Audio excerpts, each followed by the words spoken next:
শিশু রামিসা হত্যা মামলায় হাতে এসেছে ফরেনসিক ও ডিএনএ প্রোফাইলিংয়ের চূড়ান্ত প্রতিবেদন। তদন্তে উঠে এসেছে হত্যাকাণ্ডের ভয়াবহ ও হৃদয় বিদারক সব তথ্য, যা নাড়িয়ে দিয়েছে পুরো দেশকে। কি রয়েছে সেই প্রতিবেদনে, বিস্তারিত জানাচ্ছেন আরিফ হাসান।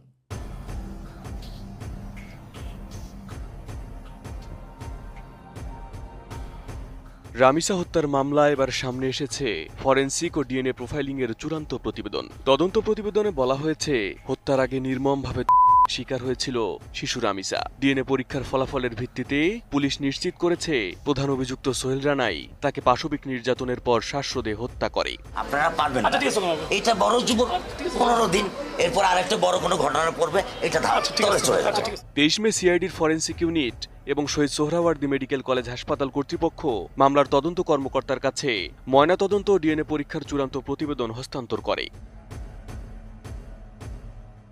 তদন্ত সংশ্লিষ্ট উচ্চপদস্থ সূত্র জানিয়েছে, সরকারের বিশেষ নির্দেশনায় 24 মে বিকেলের মধ্যেই আদালতে মামলার চূড়ান্ত অভিযোগপত্র বা চার্জশিট দাখিলের প্রস্তুতি চলছে। খসড়া তৈরির কাজ শেষ করে বর্তমানে crime data management system CDMS এ তথ্য সংযোজন সহ কিছু কারিগরি প্রক্রিয়া সম্পূর্ণ করছে পুলিশ। দ্রুততম সময়ে দাখিল হতে যাওয়া এই চার্জশিটে প্রধান আসামি সোহেল রানা এবং তার স্ত্রী স্বপ্না আক্তারকে অভিযুক্ত করা হচ্ছে। উন্নত মানের কাঁচামাল আরআইএল অ্যাঙ্গেল এন্ড চ্যানেল, এখন কাঠের দিন শেষ, আরআইএল এর বাংলাদেশ। এর আগে গত বুধবার ঢাকার মেট্রোপলিটন ম্যাজিস্ট্রেট আদালতে ফৌজদারি কার্যবিধির 164 ধারায় স্বীকারোক্তিমূলক জবানবন্দি দেন সোহেল রানা। জবানবন্দিতে তিনি জানান, ঘটনার আগে ইয়াবা সেবন করেছিলেন এবং এরপরই শিশু রামিসাকে শ্বাসরোধে হত্যা করেন। এদিকে দেশ জুড়ে আলোড়ন তোলা হত্যাকাণ্ডের বিচার দ্রুত শেষ করতে বিশেষ উদ্যোগ নিয়েছে আইন মন্ত্রণালয়। আইন ও বিচার বিভাগ থেকে জারি করা এক প্রজ্ঞাপনে জানানো হয়েছে, ঢাকা মহানগর শিশু সহিংসতা দমন ট্রাইব্যুনালে রাষ্ট্রপক্ষে মামলাটি পরিচালনার জন্য অ্যাডভোকেট আজিজুর রহমান দুলুকে বিশেষ পাবলিক প্রসিকিউটর হিসেবে নিয়োগ দেওয়া হয়েছে। 23 মে এক অনুষ্ঠান শেষে সাংবাদিকদের প্রশ্নের জবাবে আইনমন্ত্রী মোহাম্মদ আসাদুজ্জামান জানান, আসন্ন ঈদের ছুটি শেষে এই মামলার আনুষ্ঠানিক বিচার কার্যক্রম শুরু হবে।